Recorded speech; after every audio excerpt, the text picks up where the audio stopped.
a letter that was distributed to independent media sources, such as myself, um, back in 2021 by my intel source. That is the person that aggregated and compiled the majority of the information found in the book that I released in July of 2025, known as High Stakes Treason: How John Brennan Compromised American Security for Millions. Um, that is a Post Hill Press publication. They're inlet, called Bombardier Books. Now,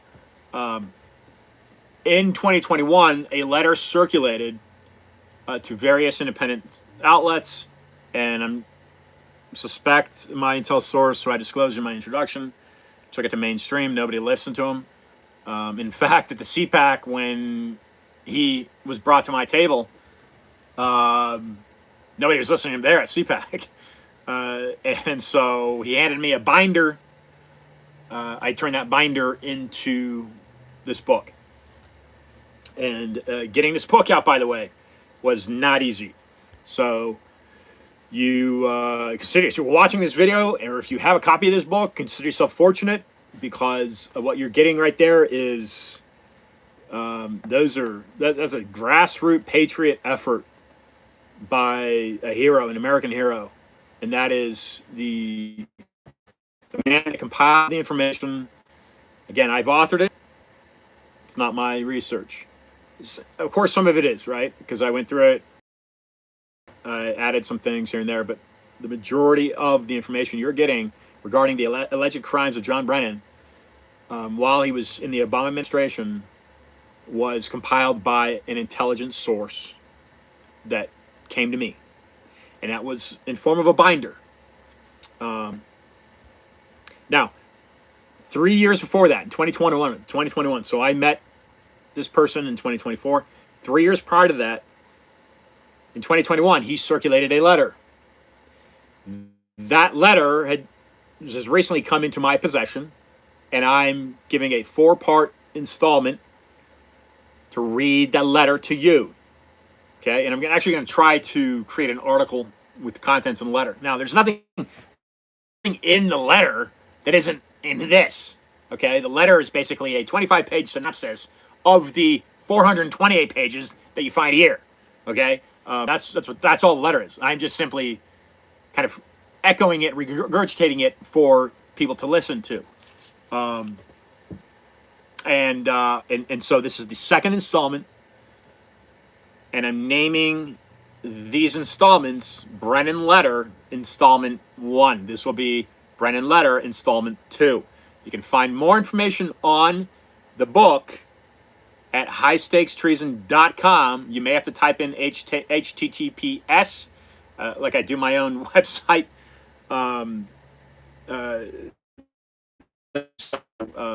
So if you type in highstakestreason.com, I don't think it's going to pull it up. I think you have to type in HTTPS, and I'll try to get that fixed. But you still may see, I'm not sure about that, in like a Google search, or yield. Anyway, so that's High Stakes Treason. And I think the top search result right now in Google is the link to Amazon. You can buy it on Amazon right now. You can buy it audio version, Audible. You can order a copy from me if you like. I've got one right there available. I won't give you that one because that's obviously tagged, and it's one I've been using. But there's one right under it, and I can send you that one right there. Venmo me $35. I'll autograph it for you and include shipping and handling. It's obviously cheaper if you order it on Amazon, but you won't get it autographed unless you send it to me. I can autograph it for you, but if you just buy it, Venmo me $35, and I will autograph a copy for you. That's actually a really good price. It's a really good deal, I've been told. And I'll get it to you in the mail. So along with the Venmo, just type in a mailing address, and I'll get that out for you. Okay, so I'm not going to rehash what the first installment went over. You'll have to go back and listen to it yourself. But again, these are alleged crimes committed by the former director of the CIA under Barack Obama. Term I am using, and my intel source are using, and my publisher are using, which is treason.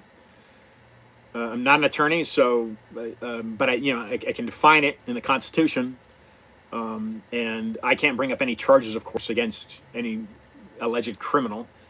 In this case, being John Brennan, and so therefore, these are allegations. They're not accusations.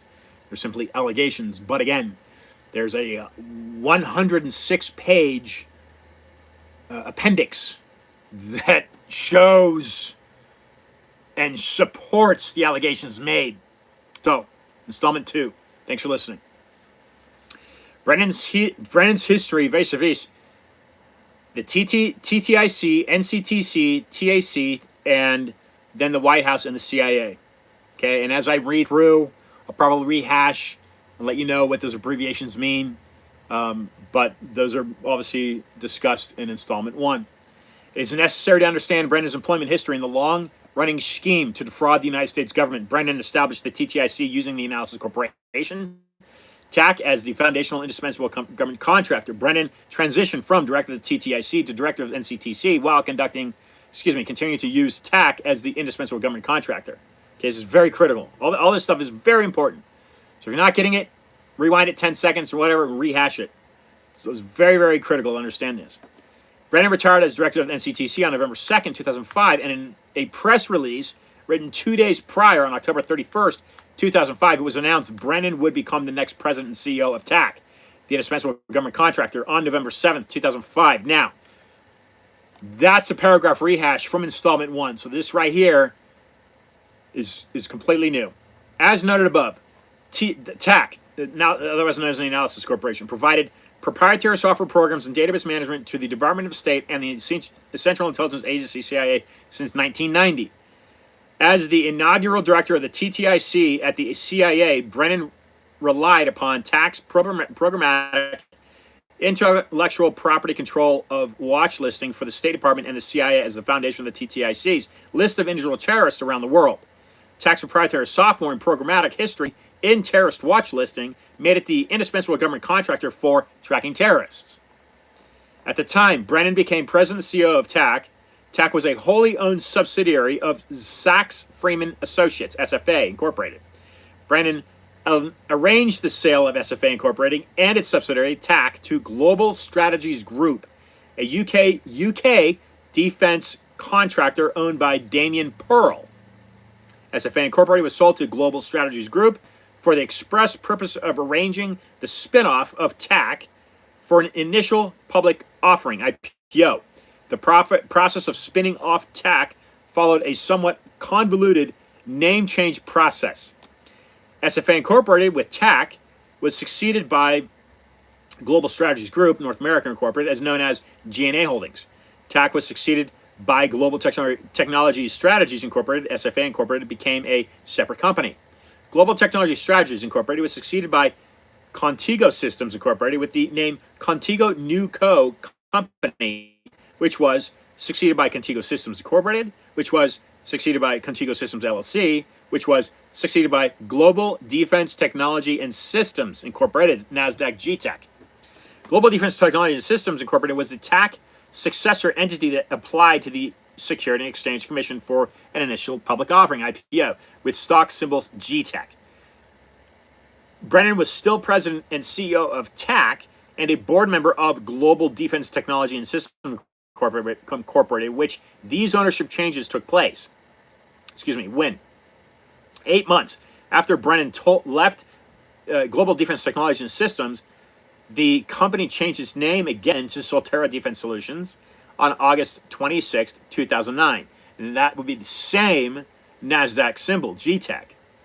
Brennan's employment contract granted him an initial stock option of 5,490 shares of common stocks as of the closing date, February 9th, 2007, of the sale of SFA Incorporated and its subsidiaries, TAC Incorporated, to Global Technology Strategies Incorporated.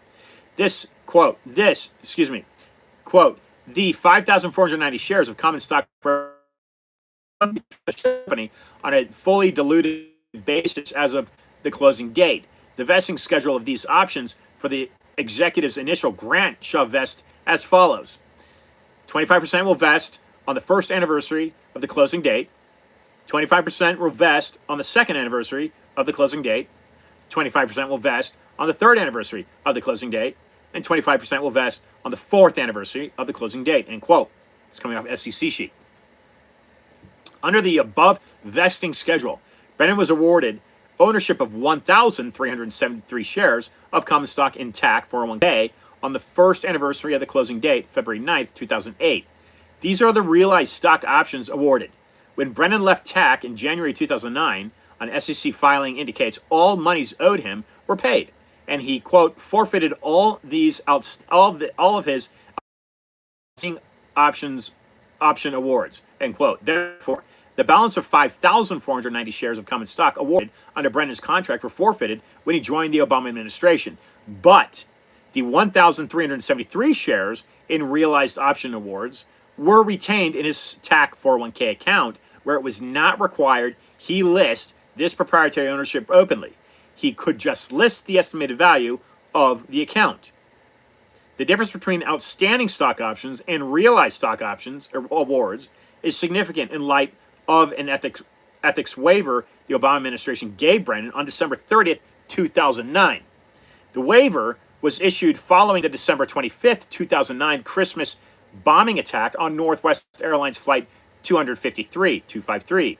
The Christmas underwear bombing. The bomber, Umar Farouk Abdulmutallab, attempted to down the flight using a bomb hidden in his underwear. President Obama ordered Brennan to conduct an after-action review to determine how Abdulmutallab was able to get on the aircraft following security screening. The waiver in question was issued to avoid charges of conflict of interest because Brennan had been CEO of this indispensable government contractor, which provided terrorist watch listing for the government, otherwise known as the Analysis Corporation, TAC. The waiver named the company the Analysis Corporation, but legally the company was now named Sotera Defense Solutions, again, NASDAQ GTEC. The waiver falsely states Brennan no longer had a financial interest in the Analysis Corporation because he forfeited his outstanding options. The waiver studiously avoids mentioning the fact TAC changed its name to Global Defense Technology and Systems Incorporated in July 2009, and a month later to Sotera Defense Solutions Incorporated. And the waiver ignored the fact Brennan still had a financial interest in the successor company by owning stock in GTech in his TAC/GTech/Sotera 401k. The specific wording of the waiver was used to hide Brennan's continued proprietary ownership in the very company with the most to gain financially from his after-action review of the Christmas underwear bombing. Knowingly hiding Brennan's proprietary ownership interest in TAC's successor company caused a false official statement to be issued. Now, if you're a lawyer out there, or a constitutional lawyer, or government lawyer, then you might be thinking, well, that would be a felony charge. That's my understanding. SFA Incorporated, a $500 million defense and intelligence contractor in its own right, continued to operate as an independent subsidiary, retaining its name, management team, employees, and infrastructure. Global Defense Technology and Systems Incorporated notified the Securities and Exchange Commission, SEC, it would adopt the pre-existing SFA/TAC stock option plan 401k with no substantive change, herein identified as the TAC 401k. According to his financial disclosure statement, Brennan had between $500,000 and $100,000 worth of TAC shares in his TAC 401k account. GTech notified the SEC that immediately prior to the IPO, GTech would conduct a stock split of 60,000 to 1, but no participant in the company 401k plan, i.e. Brennan, would receive more than 200,000 shares in any one calendar year to avoid balance sheet issues. Since GTech assumed the SFA TAC 401k without any changes and following the 60,000 to 1 stock split with the 200,000 share limit, Brennan's TAC 401k would 1. Be known as a GTech 401k, and 2, now hold at least 200,000 shares of common stock in place of the 1,373 shares his contract provided.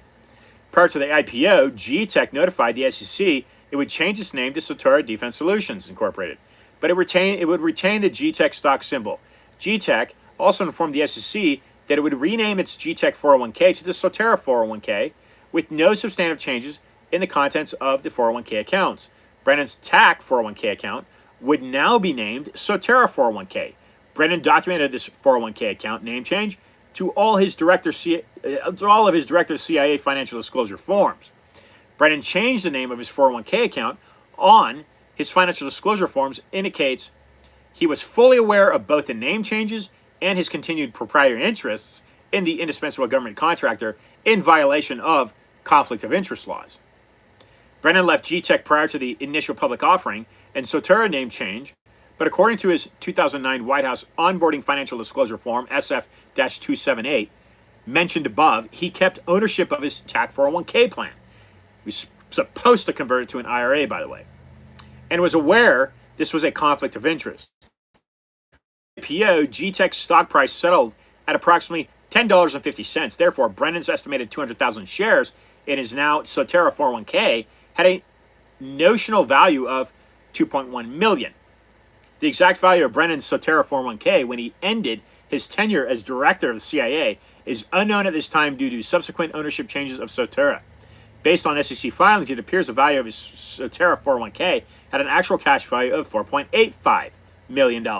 When Ares Management, by the way, domiciled in Hong Kong and CCP controlled, and that is by a UK company, Ares Management, purchased Sotera for $24.25 per share in cash on March 2nd, 2011. According to Brennan's financial disclosure forms, he continued to claim he only had about $150,000 in his Sotera 401k account upon departure from the CIA in 2017, an apparent false official statement.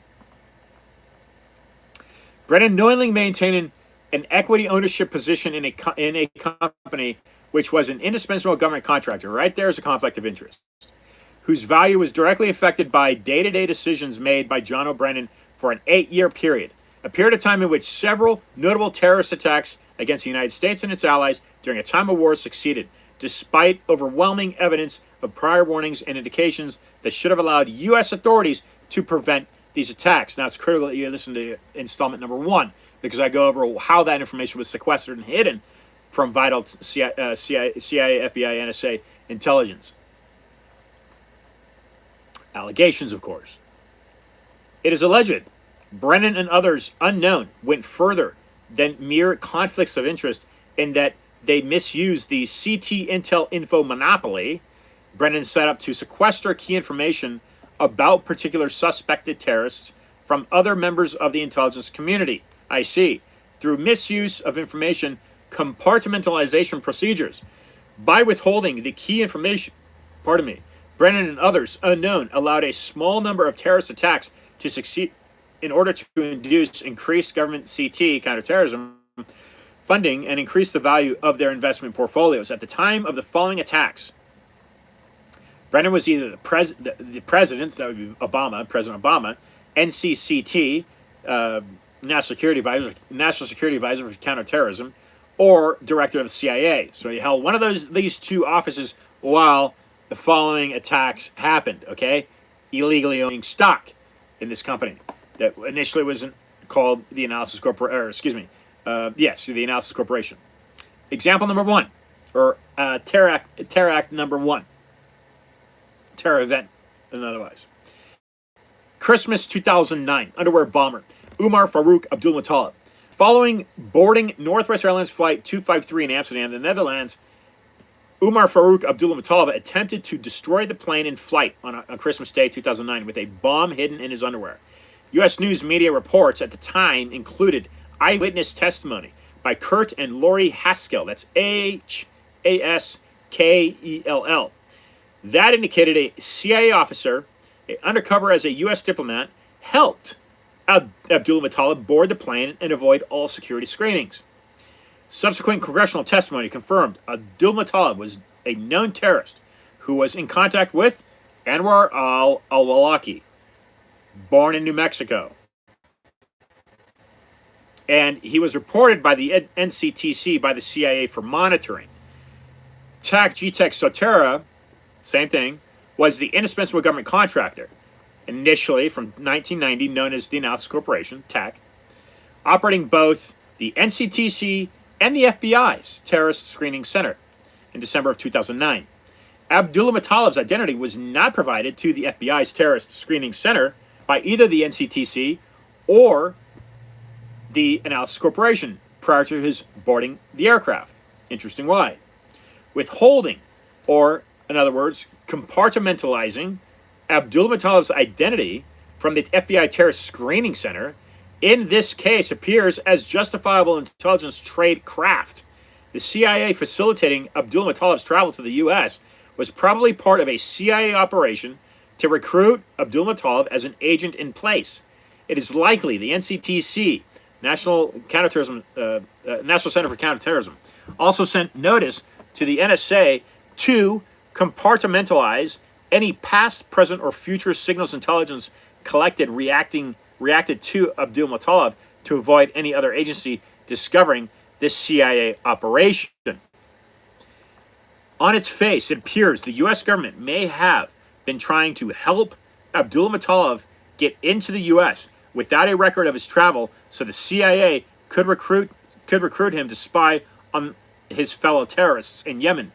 But the actions of the Obama administration, vice versa, John O'Brennan, that's Owen, regarding the incident were completely out of place as noted above. Brennan and Obama knew Abdul Mutallab wasn't screened prior to the boarding the plane because the undercover CIA case officer prevented his screening by anyone. It could be a White House announcement of a pretext after action review might have been considered necessary to hide the CIA recruitment operation. Publicizing the fraudulent ethics waiver was not necessary at all. Now, what's important here is that it seems very likely, regarding information that I've received of a program called Legends, that Mr. Barry Soetoro, later known as Barack Obama, may have been groomed as part of this program, Legends, by John O'Brennan, meaning he may have very likely have been handled by John O'Brennan from before he even got in to the executive office. So here's a good way of looking at how the corruption in the intelligence community is operating in your country. It is controlling the executive office. What I mean by that is the apparatus in place that is known to be corrupt is advising your executive, that would be otherwise known as the commander-in-chief or the president,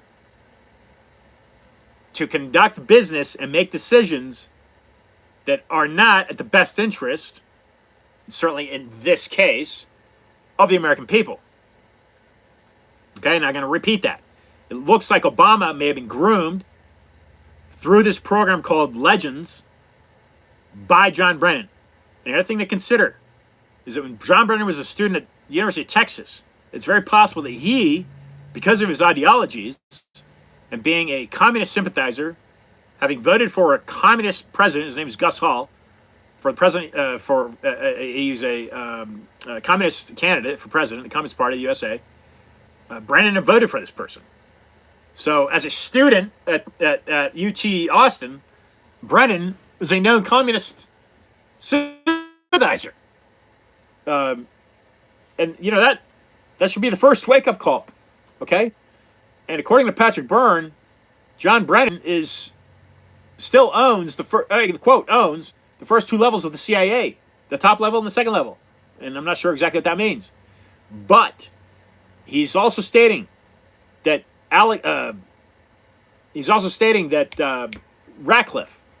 Ratcliffe is, according to Byrne, a performing flea. But Ratcliffe is not in control, according to Byrne. And Byrne is a past guest on my show. It's been a few years, but that's important to consider. So what I've just spent about 5 minutes discussing there with you is very important for you to understand exactly what might be and likely is happening, allegedly is happening in your intelligence agency, primarily the CIA. Okay, continuing the letter. First, Brennan was issued a fraudulent ethics waiver. He still had a financial interest. And then the White House announced a bogus after-action review to cover up the CIA's involvement. And when the bogus review was completed, it was used to publicly attack the competency of other U.S. intelligence agencies, when Obama and Brennan both knew these other agencies were not at fault of the Abdul-Muttalib being placed in a position to terrorize the flying public. Allegedly, Obama and Brennan were.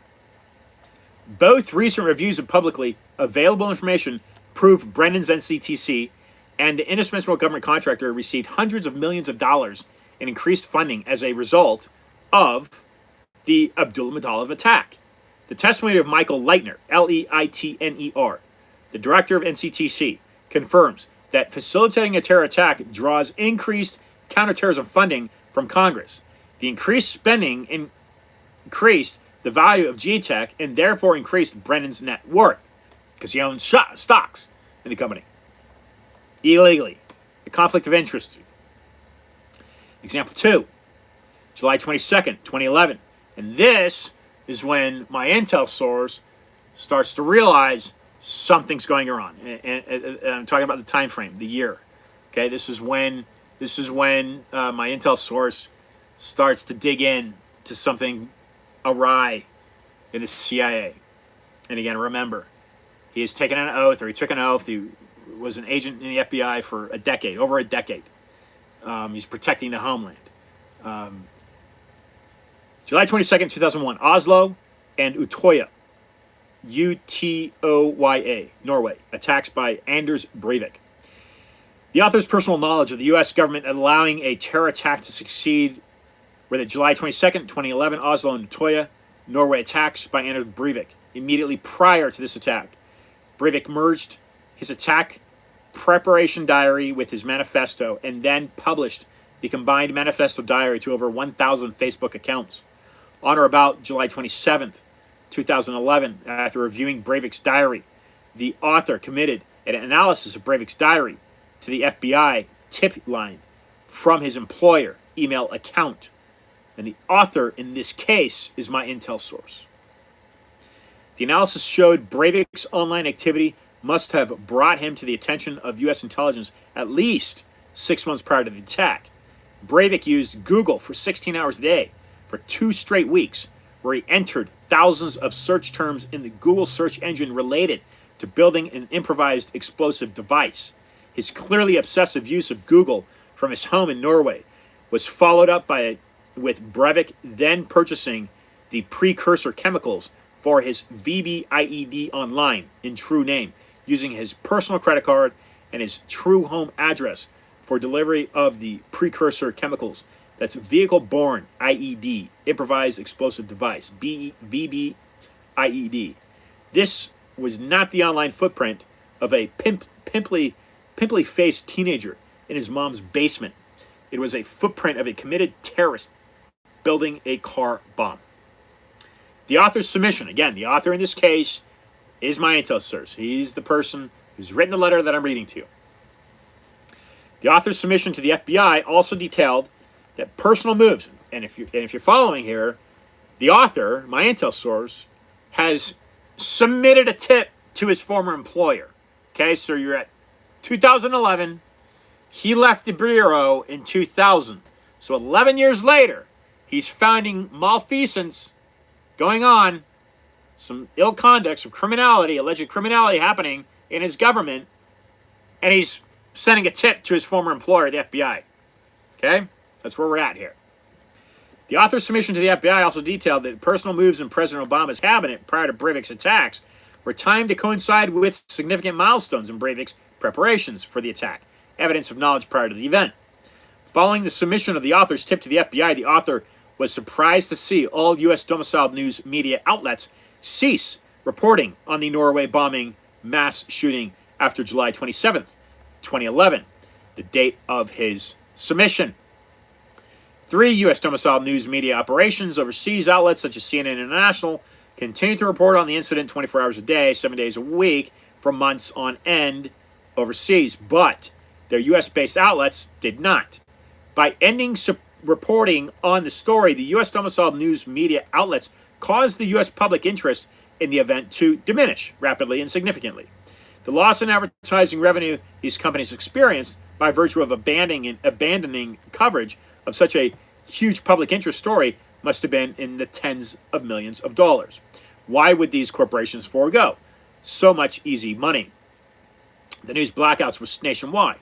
The U.S. domiciled news media outlets of ABC, NBC, CBS, CNN, MSNBC, Fox News, NPR, the New York Times, Washington Post, New York Daily News, the LA Times, Miami Herald, Boston Globe, Dallas Morning News, Breitbart, etc., Rush Limbaugh, Mark Levin, and other radio, TV, and internet outlets all ceased reporting the same day. This is demonstrable fact. Number one, who coordinated the cessation of reporting by only U.S. domiciled news media outlets?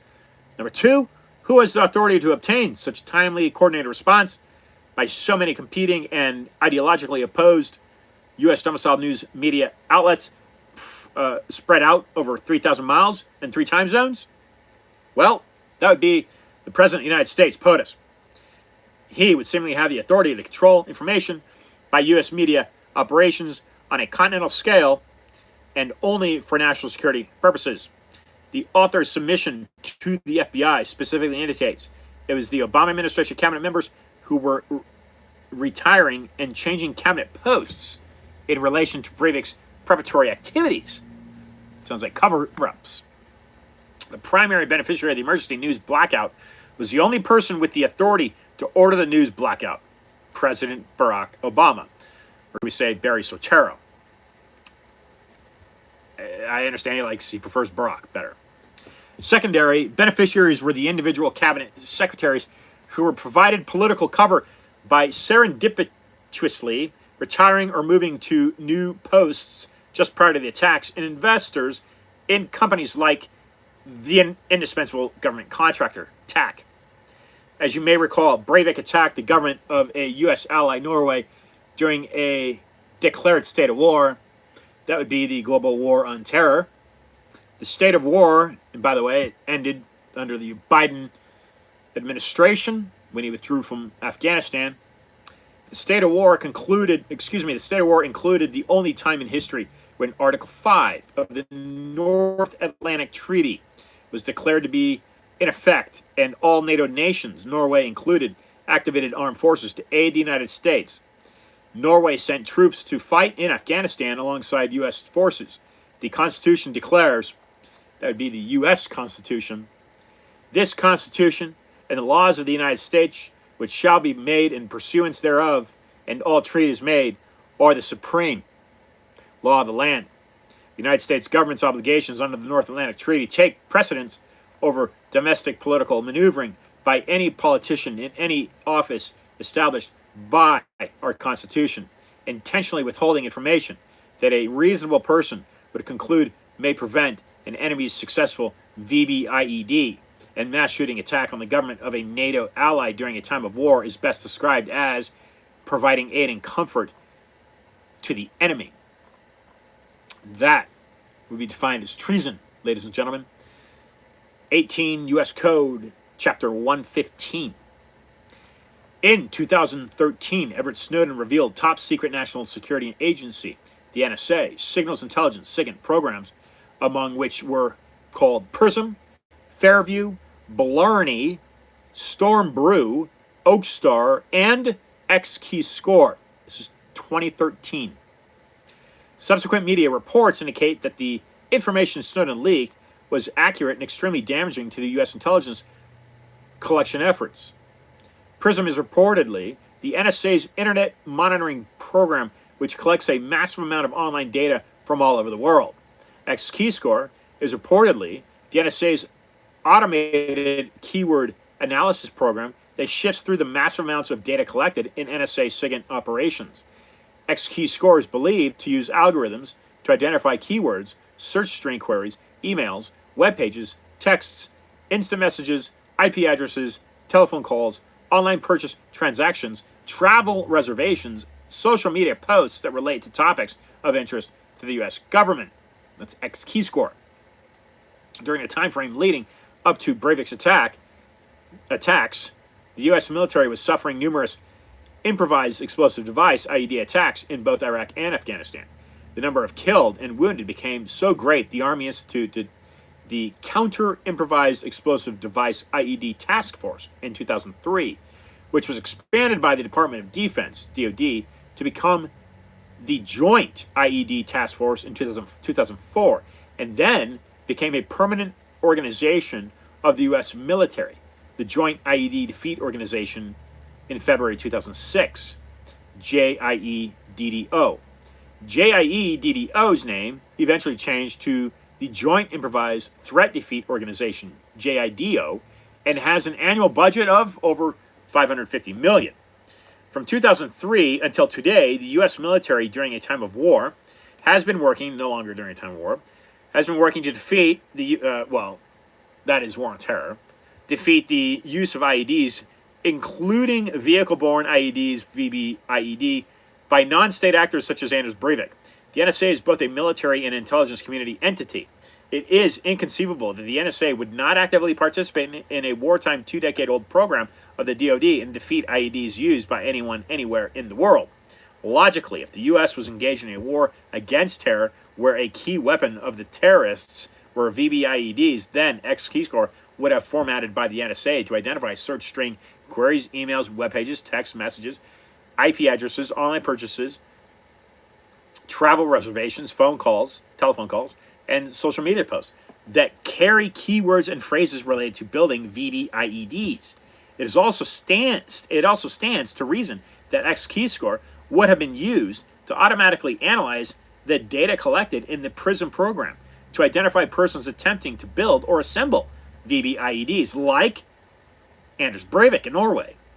And these automated systems would then send appropriate electronic communications to authorized individuals such as NCTC analysts who needed to know about someone attempting to assemble a VBIED. As noted above, NCTC had the authority to direct NSA collection and dissemination of critical intelligence. Snowden's disclosures also revealed that NSA had 100% coverage of all internet traffic in Norway in 2008. Therefore, all of Breivik's online activity searching for VBIED recipes, purchasing precursor chemicals, etc., should have been collected and analyzed by X-Keyscore and sent to the appropriate U.S. intelligence authorities. According to John Owen Brennan, NCTC was the, quote, someplace in the government where all counterterrorism information would reside.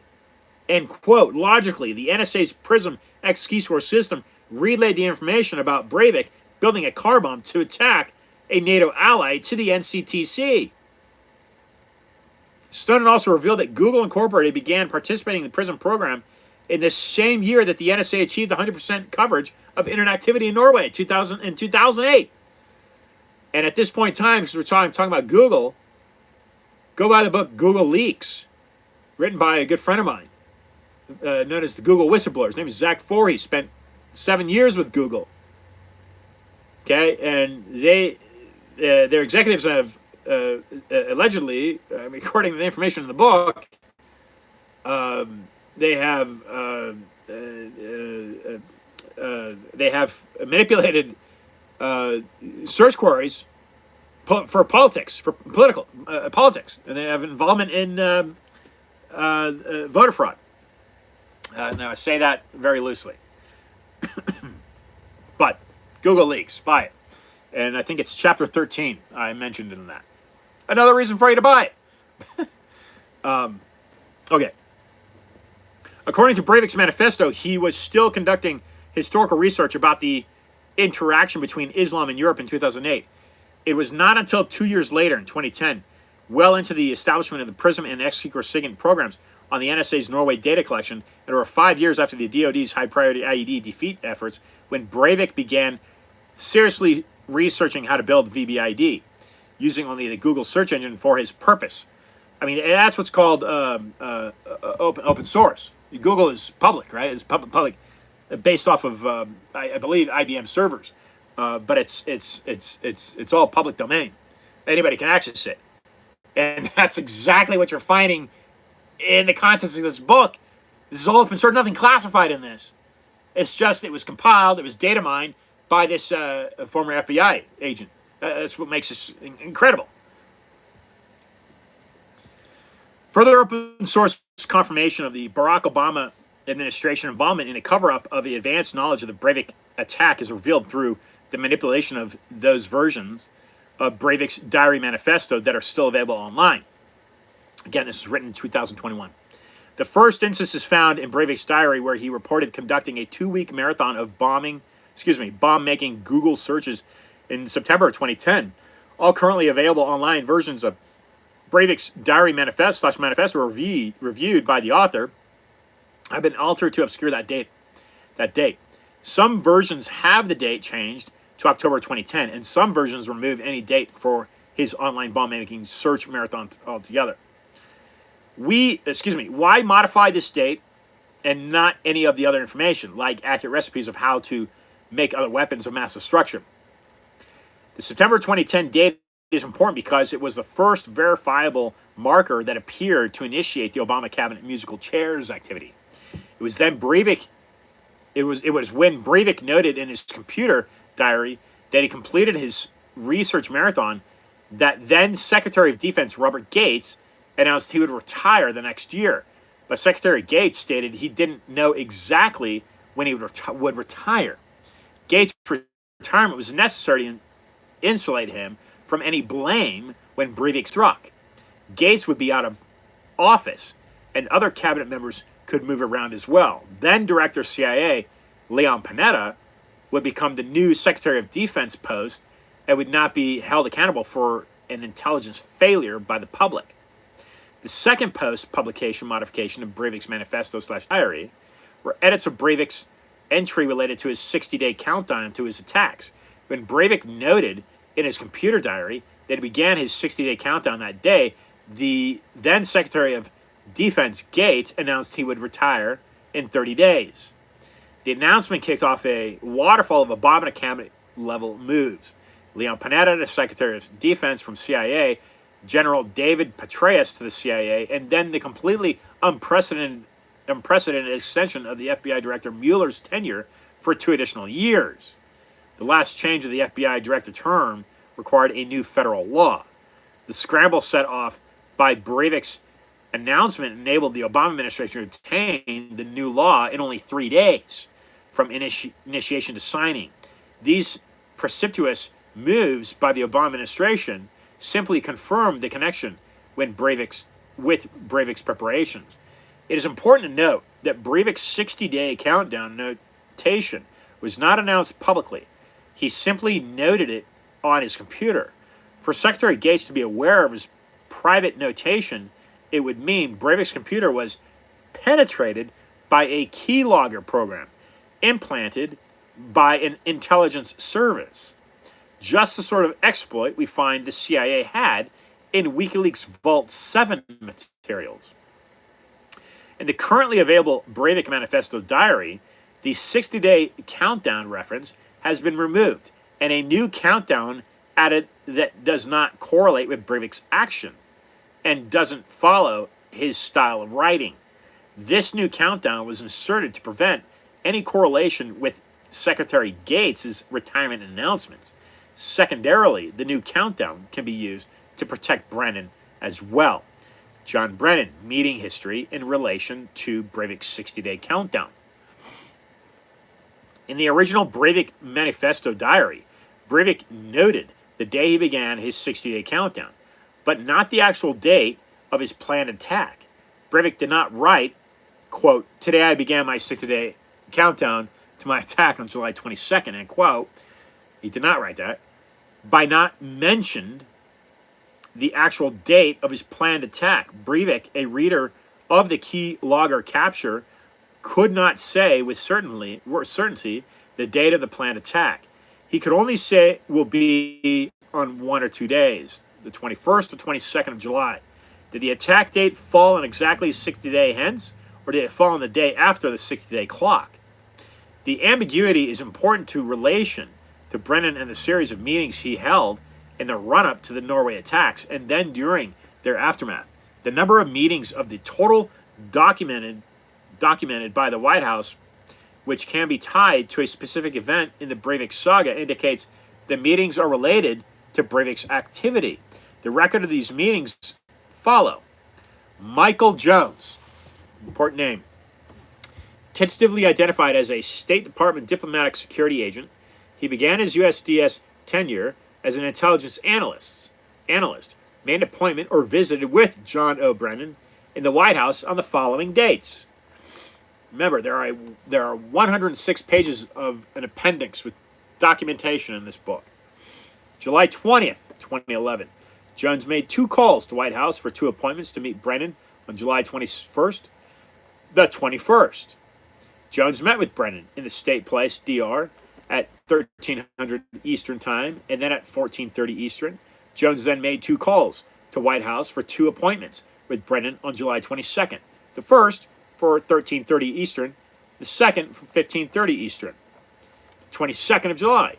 At 7:26 Eastern, Breivik detonates VBIED, and at approximately 900 hours Eastern, begins a shooting attack. Jones met with Brennan in the State Place, DR, at 1330 Eastern and at 1530 Eastern. The 26th of July, Michael Clapper, brother of James Clapper, DNI, receives notice from the author, that would be my intel source, that U.S. intelligence may have known of Breivik's plans prior to the attack, and is asked to forward that notice to Director James Clapper, brother of Michael. So, again, my intel source, the person that read this material, the person is the source of the research in this book, contacted the brother of James Clapper to notify him of the wrongdoings. Nothing was done. The 27th of July, that is 27, in case I didn't pronounce that properly. FBI received a tip online that U.S. intelligence knew of Breivik's plans 6 months in advance. All U.S. domiciled news media outlets ceased independent reporting on the Norway attacks. Only POTUS can order this cessation, according to my intel source. Jones met with Brennan at 1400 Eastern in the State Place, DR. Jones met with Brennan at 1530 Eastern in the State Place, DR. July 28th, 2011. John Brennan is confronted by Terry Gudaitis, that's Gudaitis, VP of Surveillance Incorporated, about sending a tip to the FBI the previous day. Now, the name John Donovan is notified he will be fired. So, the author of this letter, the source of the research of this book, aka my intel source, submitted a tip to the FBI, his former employer, about the Breivik attacks. The FBI did nothing, and his employer, called Surveillance, fired him. July 29th, 2011. Michael Jones met with Brennan at 1100 Eastern. Michael Jones met with Brennan again at 1230 Eastern. August 26th, 2011. Michael Jones met with Brennan at 1330 Eastern. The date marks completion of 13 separate forensic psychology interviews of Breivik, which began on August 10th. April 12th, the next year, 2012.